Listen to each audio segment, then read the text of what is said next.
ರಾಜ್ಯ ಸರ್ಕಾರದ ಬಹು ನಿರೀಕ್ಷಿತ ಬಿಲ್ ಸುವರ್ಣಸೌಧದ ಅಧಿವೇಶನದಲ್ಲೇ ಮಂಡನೆಯಾಗಿತ್ತು. ಬಟ್ ಇದಕ್ಕೆ ಬ್ರೇಕ್ ಬೀಳುತ್ತಾ ಅಂತ ಅದೇ ರಾಜ್ಯದಲ್ಲಿ ಯಾರು ಕೂಡ ದ್ವೇಷ ಭಾಷಣಗಳನ್ನ ಮಾಡೋ ಹಾಗಿಲ್ಲ. ದ್ವೇಷ ಭಾಷಣ ಮಾಡೋದು ಕೂಡ ಅಪರಾಧಗಳಿಗೆ ಸಮ ಅನ್ನುವಂತಹ ವಿಚಾರಕ್ಕೆ ಸಂಬಂಧಪಟ್ಟಂತೆ ಒಂದು ಬಿಲ್ ಅನ್ನ ಸರ್ಕಾರ ಮಂಡನೆ ಮಾಡಿತ್ತು. ಅದು ಪಾಸ್ ಕೂಡ ಆಗಿದೆ. ಬಟ್ ಈಗ ಅದಕ್ಕೆ ಕಡಿವಾಣ ಬೀಳುತ್ತಾ ಅನ್ನೋದು ಪ್ರಶ್ನೆ. ಕಾರಣ ಅಂತಿಮವಾಗಿ ಮುದ್ರೆ ಬೀಳ್ಬೇಕಾಗಿರೋದೇ ರಾಜ್ಯಪಾಲರದು. ರಾಜ್ಯಪಾಲರು ಅದಕ್ಕೆ ಅಂತಿಮವಾಗಿ ಅಂಕಿತ ಹಾಕ್ತಾರ ಅನ್ನುವಂತಹ ಪ್ರಶ್ನೆಗೆ ಇಲ್ಲ ಅನ್ನುವಂತಹ ಉತ್ತರ ಸಿಗ್ತಾ ಇದೆ. ಹಳ್ಳ ಹಿಡಿಯತ್ತ ವಿವಾದಿತ ದ್ವೇಷ ಭಾಷಣ ಅಪರಾಧಗಳ ಬಿಲ್ ಕಾಂಗ್ರೆಸ್ ಸರ್ಕಾರದ ಮಸೂದೆಗೆ ರಾಜ್ಯಪಾಲರ ಒಪ್ಪಿಗೆ ಸಿಗೋದು ಡೌಟಾ? ಉಭಯ ಸದನಗಳಲ್ಲಿ ಅಂಗೀಕಾರ ಆಗಿರುವಂತಹ ಮಸೂದೆಗೆ ಬ್ರೇಕ್ ಬೀಳುವ ಸಾಧ್ಯತೆಗಳು ದಟ್ಟವಾಗಿದೆಯಂತೆ. ಬಿಜೆಪಿ ಜೆಡಿಎಸ್ ವಿರೋಧದ ಬೆನ್ನಲ್ಲೇ ಈ ಬಿಲ್ ಅನ್ನ ಮಂಡನೆ ಮಾಡಿತ್ತು ಸರ್ಕಾರ. ಮಸೂದೆಗೆ ಒಪ್ಪಿಗೆ ಸೂಚಿಸದಂತೆ ರಾಜ್ಯಪಾಲರಿಗೆ ಮನವಿ ಮಾಡಿಕೊಳ್ಳುವ ಸಾಧ್ಯತೆ. ರಾಷ್ಟ್ರಪತಿ ಅಂಗಳಕ್ಕೆ ಹೋಗುತ್ತಾ ದ್ವೇಷ ಭಾಷಣ ಮತ್ತು ದ್ವೇಷ ಅಪರಾಧಗಳ ಬಿಲ್.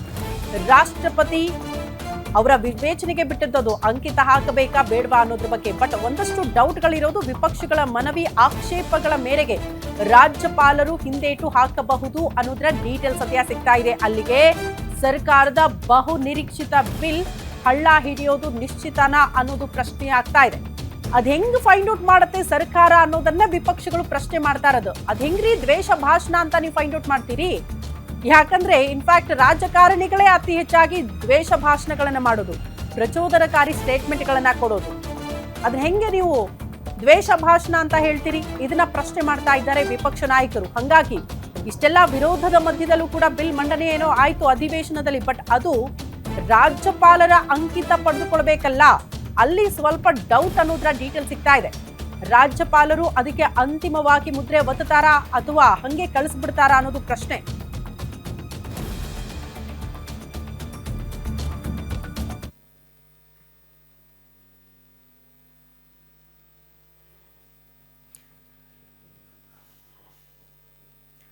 ಈ ಬಗ್ಗೆ ಮತ್ತಷ್ಟು ಡೀಟೇಲ್ಸ್ ಅನ್ನ ಪಡ್ಕೊಳ್ಳೋಣ. ನಮ್ಮ ಪ್ರತಿನಿಧಿ ದುರ್ಗೇಶ್ ನೇರ ಸಂಪರ್ಕದಲ್ಲಿ ಜಾಯಿನ್ ಆಗ್ತಿದ್ದಾರೆ ನ್ಯೂಸ್ ರೂಮ್ ಇಂದ.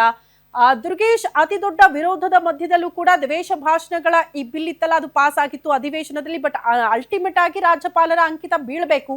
ಅಲ್ಲಿ ಏನಾಗಬಹುದು ಅನ್ನೋ ನಿರೀಕ್ಷೆ ಇದೆ?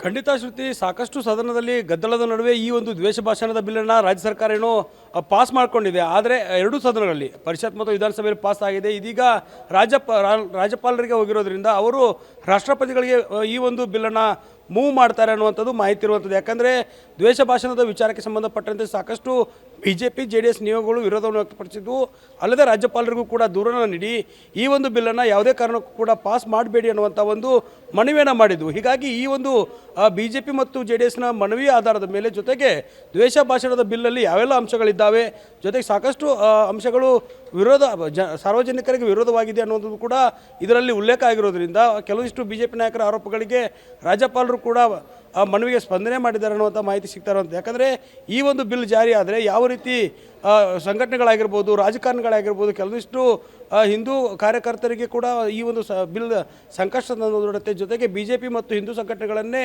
ಟಾರ್ಗೆಟ್ ಮಾಡಿ ಈ ಒಂದು ಬಿಲ್ಲನ್ನು ಮಾಡಿದ್ದಾರೆ ಅನ್ನುವಂಥ ಒಂದು ಆರೋಪವನ್ನು BJP ನಾಯಕರು ಮಾಡಿದರು. ಹೀಗಾಗಿ ಈ ಬಿಲ್ಗೆ ಇದೀಗ ರಾಜ್ಯಪಾಲರು ರಾಷ್ಟ್ರಪತಿಗಳ ಅಂಗಳಕ್ಕೆ ತಳ್ಳುವ ಮೂಲಕ ರಾಜ್ಯ ಸರ್ಕಾರಕ್ಕೆ ಹಿನ್ನಡೆ ಆಗಿದೆ ಅಂತ ಹೇಳ್ಬೋದು.